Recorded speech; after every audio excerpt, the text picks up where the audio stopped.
Magandang hapon mga kadorns. Good afternoon. Pakita ko po sa inyo yung aking second attempt. So, yan Ayan na na mga po kadorns, siya. balik ulit tayo. Pupunta ako dyan. Tignan natin kung meron na siya. Paroodin na lang natin muna siya. Hindi siya real. Yan na, papasok na. Second attempt. Second attempt po natin yan. Pag ito'y wala pa, ibig sabihin, wala. Tingnan natin. Ay, kaya wala pa rin siya mga kadorns. Ang ayun tagal na niya. po. I'm so devastating, Char. Second attempt ko na to, wala pa rin. Ano ba talaga, Mets? Meron po ba talaga o wala? You excited me. Ano po ba talaga?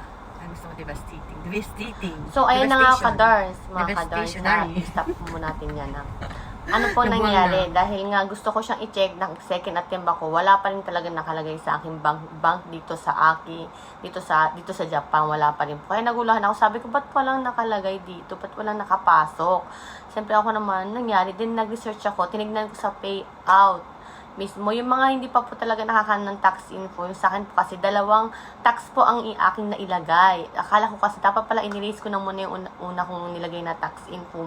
Eto po, dito po. Diyan po ako naglagay ng tax info sa una. Kaya diyan sa una nailagay ang aking earnings. So, nagmadali-madali ako kaya lang guys, hindi ko alam paano siya makukuha diyan sa aking earnings diyan sa aking PayPal. May PayPal ako pero paano ko siya ma-transfer dito sa amin, dito sa Japan. 'Di ba? Ang hirap.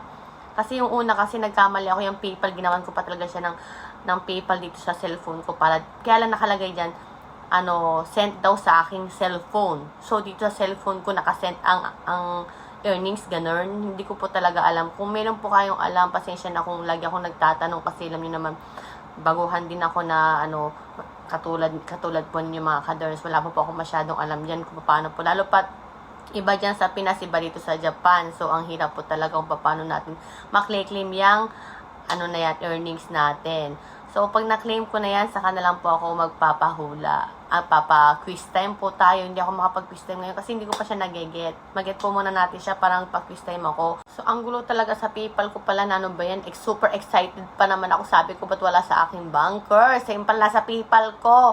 Hindi ko na maalam gamitin yung PayPal. Saan ko makiklaim doon eh? Hindi ko, paano ko ma-transfer? Wala naman nakalagay na transfer na may nakalagay, pero hindi ko siya mag-get. Nahirapan ako sa PayPal na to. Dapat pala umpisa pa lang. Kasi dati wala kasi akong dating, dito kasi sa Japan, isang bank lang po ang pwede.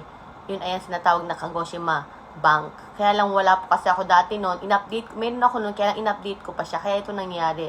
So, hinintay ko muna yun. Tapos, nilagay ako ng dalawang account ko sa tax info. So, bali, yung earnings ko dyan sa PayPal napunta. Kaya, paano ba i-earn?